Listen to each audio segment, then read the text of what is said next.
रायमना national पार्कआव जुदि हाबोब्ला एनकाउन्टार खालामनायनि बिथोनखौ माब्ला फोसावनाय बिटिसि सोरखारनिफ्राय माब्ला बे बिथोनखौ होनाय थारैनो बेखौ राजुआ खालामनाया जोबोदनो गोनांथि दं।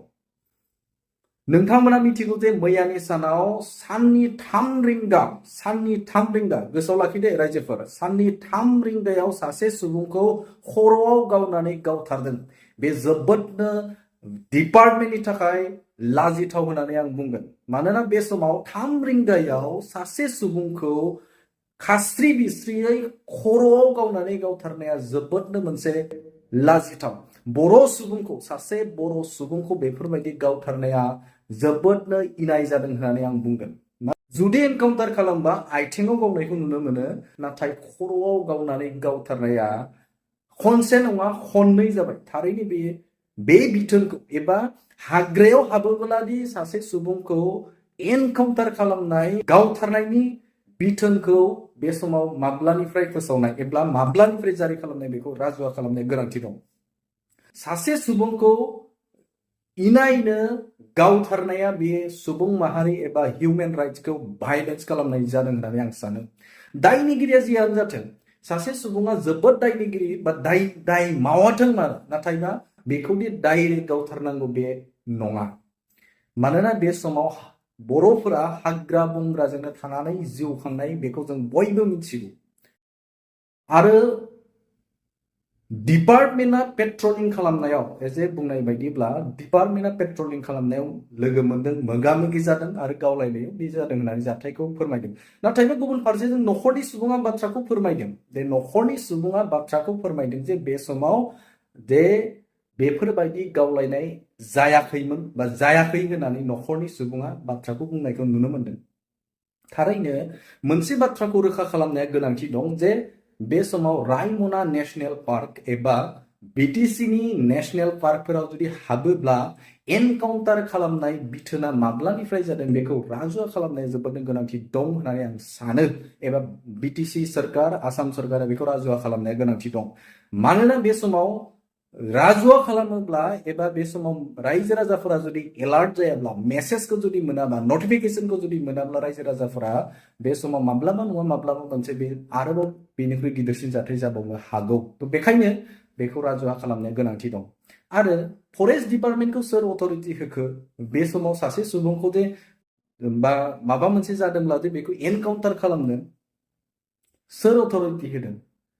बे जोबोदनो गाज्रि जादों। बेखौ निन्दनीय होनांगोन। मानोना जुदि टाइमिंखौ नायोब्ला साननि 3 रिंगायाव गावनाय जादों। 3 रिंगायाव बेनि मोखां महर मुस्रि गासैखौ नुजोबो। सासे जोंनि बर'निनो लाइमोन, बे सिखावानो जाथों, डकाइतानो जाथों, जियानो जाथों, बेवहाय बुंनो गोनां गैया। नाथाय जिउ फोजोबनो मोन्थायखौ एसेबां गोरलैयै गनायनानै लाजाया होननानै आं सानो। नखरनि सुबुङा बुंनाय बायदिब्ला बे समाव फुंखा बसुमतारिया सरलपारायाव थाङो। सरलपारायाव बिसि फिसाय सानैबो गला होयो। बे गलायाव बिसिखौ सम सम मदद होयो आरो बे मदद हैनायावनो हयथ' बेरायग्लांनो थांनाय बा गुबुन जायगायाव थांनायाव बेफोरबायदि जाथाया जादों होननानै बाथ्राखौ फोरमायदों। दा बियो नखरनि सुबुंनि बाथ्रा बुंनाय। आरो बिटिसिनि मावफुं सोद्रोमा एबा हाग्रा बिफाननि मावफुं सोद्रोमा बिथाङाबो बेखौ निन्दनीय एबा बिथाङा बाथ्रा बुंदों जे दुखु मोननाय फोरमायदों, आनफर्चुनेट होननानै बाथ्राखौ फोरमायदों। नाथायबा जे खेल लानाया जोबोदनो गोनांथि दं। जुदि बिटिसिनिनो सासे डकाइतानो जाथों, दंफां सिखावानो जाथों, जियानो जाथों, नाथायबा गावथारनाया मोजां जायाखै। बे साफ्रोमबो बर' सुबुंनि बिखायाव नांदों होननानै आं सानो।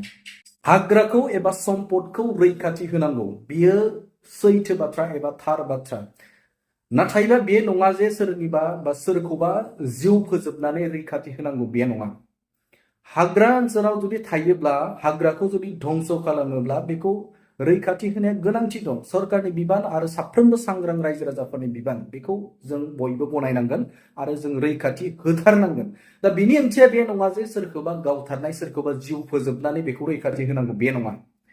दायनिगिरिब्ला बेखौ हमनो नाजानांगौ आरो दायनिगिरिथारब्ला बेखौ एनकाउन्टार खालामनायनि बा बेखौ जिउ फोजोबथारनांगौ बिदि नङा जे बेखौ जेरैखि जाया हमनायनि मोनसे सोलोखौ खालामथारनांगौ डिपार्टमेन्ट नाथायबा गावथारनाया जोबोदनो इनाय जादों नोंथांमोनाबो बे आयदाखौ लानानै बाथ्रा बुंनाया गोनांथि दं मानोना सासे बर' सुबुङानो दिनै जिउ गोमादों बर' सुबुं गुबुन नङा बे जायगानि बे सिखावनो जाथों डकाइतानो जाथों नाथायबा बेखौ गावथारनायनि मोन्थायखौ डिपार्टमेन्टआ माब्लानिफ्राय बेखौ जारि खालामनाय बेखौ रोखा खालामनांगौ जोंनि सुबुंफोरा माब्लाबा जिहेतु हाग्रा खाथियावनो रायजो जानाय दा बे हिसाबाव सोरबा दंफां दालाइफोर खननो थाङो माब्लाबा बेवहाय गुबुन जायगा माबा मोनसे जाहोननि थाखाय खाथिफोराव थांनो हागौ दा बेवहायनो जुदि पार जायोब्ला बेखौ जुदि गावथारोब्ला बेयो माबोरै जालायखो बे मोनसे साननो गोनां दा बेखायनो राजुवा खालामनाया गोनांथि दं एवारनेस होनाया गोनांथि दं जुदि हाग्रायाव हाबोब्ला बेफोरबायदि जागोन होननानै जुदि बिदि खालामोब्लासो सोरबा सासे सुबुंखौ एनकाउन्टार खालामनो हागोन बेखौ आं सानो दा नोंथांमोनाबो बे आयदाखौ लानानै बाथ्रा बुंनाया गोनांथि दं दिनै सोरबा सासे बर' सुबुंनि जिउ गोमानायाव गोसोफोरा दुखु मोनो सिगांनि समावबो नुनो मोन्दोंमोन जे बे समाव बेफोरबायदि जाथाय जानायखौ नुनो मोन्दोंमोन बे आयदाखौ लानानै दासिमबो बाथ्राखौ नखरनि अनगायै बिटिसिनि मावफुं सोद्रोमा बिथाङा बुंदों हाग्रा बिफाननि नखरनि सुबुङा बुंदों नाथायबा डिपार्टमेन्टनिफ्राय आं नुवाखै आं दासिमहालागै आं दा जि समालागै आं भिडिअ खालामदों बे समालागै आं नुनो मोनाखै दि डिपार्टमेन्टनिफ्राय क्लियारिफिकेसन होनायखौ आं नुनो मोनाखै नाथायबा बे जाथाया जि जिउ गोमानाय बा जिउ फोजोबनाय जाथाया जोबोदनो गाज्रि जादों खर'आव गावदों आथिङाव गावनायबा बेलेग खोन्थामोन गुबुनाव गावनायबा बेलेग खोन्थामोन नाथाय टारगेटै सासे सुबुंखौ नायगार खर'आव गावनाया जोबोद मोनसे गाज्रि जादों आं बेखौ सोंखारियो मथा मथि आंनि फिसाला आरो बिहामजोआ पिकनिक स्पटआव दखान होयो पिकनिक स्पटनि माने बेवहाय न'खरनि एसे उसुबिदानि थाखाय सोलिनो थाखाय एसे जा गरसे गरनै खामायनो हायो बिनि थाखाय दखान होयो बे दखानाव आंनि फिसाज्लाया आंनि बिहामजोजों सम एसे हेल्प खालामहैयो आरो ना हेल्प खालामो बेजों लोगोसे एसे फ्रि सम मोननायखाय खिजानि दैलामफ्राव बेरायदोंमोन दैलामाव बेरायनायावनो बेबादि घटना जाबाय आरो माला जाया बे मैया 28 थारिखआवहाय बे घटनाया बेलासिनि 3 बाजियाव जानानै थांबाय आरो दा मा खावलायनो सानदों आं बे खावलायनायखौ माने आंनि बयबो मिथिगौ आंनि गथ'आ बेबादि दुस्थ' नङा आरो बेबादि फांफुं मावनानै जाग्रा नङा मानो होनना बुङोब्ला आंनि गथ'आ सासेल' गथ' आरो बेहा बिसि दं आरो बिनि फिसा दङ बेफोरखौ फोथांनानै लाखिनायनि राहा लामा जोङो जिन्दागिनि थाखाय बेफोरखौ खांलांनांगौ फेदेरलांनांगौ फोरोंलांनांगौआव जोबोद उसुबिदा जाबाय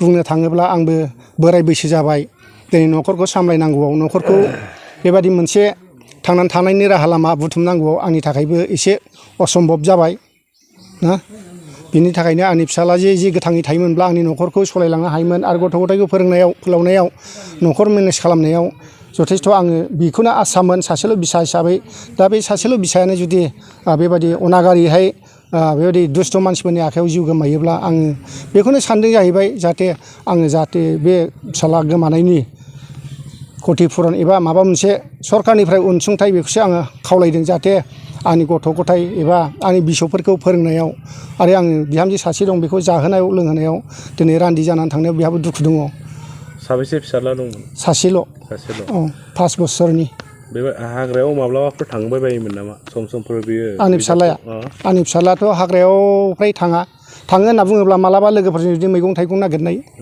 बेफोरबायदि माबा मोनसे मैखुन बायदिसिना बेफोराव गोबावजों खनसे थाङो बेनो आरो नोंथांनि फिसालानि सायाव अजद होनायखौ मा बुङो आंनि फिसालानि सायाव अजद होनाय मानि दा माखासे एसे सिगाङावनो मिडियायावहाय जों नुनो मोन्दों बे मोनसे गावलायनाय काउन्टार जालायदों होनना बुङो बेथ' एकदम थगायनाय नंथ्रा बियो दैलामबारियाव बेरायनो थांनाय मानसिया मालाबाबो बे पिकनिक स्पटआव हिनजावजों एसे हेल्प खालामनो थांनाय बे दैलामबारियाव बेरायदोंमोन माबा मोनसे साम' खांख्राय नागिरदोंमोन सम्भब दा नोंथाङा सोरखौ दायनिगिरि सानो आङो दायनिगिरिया माने आङो दा फरेस्ट डिपार्टमेन्टनिफ्राय आं बेखौ बुंनो हायो आरो बे दायनिगिरिया फरेस्ट डिपार्टमेन्टनानो आंनि फिसालाखौ दिनै एकदम जेबो दाय गैया गारा फरेस्ट डिपार्टमेन्टनि मानसिया गावथारबाय दाययानो गैयामोन दंफांबो लायाखै आं बिराद दुखु मोनबाय दिनै फिसाला सासेल'मोन आंहा फिसौ सासेल' दिनै आंनि फिसालाखौ गावथारबाय बे दायनिगिरिया फरेस्ट डिपार्टमेन्टआनो आं बिसोरखौ साजा होनो लुगैयो आरो आङो बिसोरनि थाखाय आयेन बायदि आयेन बायदि साजा होनो लुगैयो औ आंहा दिनै बिराद खहा जालांबाय न'खराव आंहा फिसाला सासेल'मोन रावबो गैला दा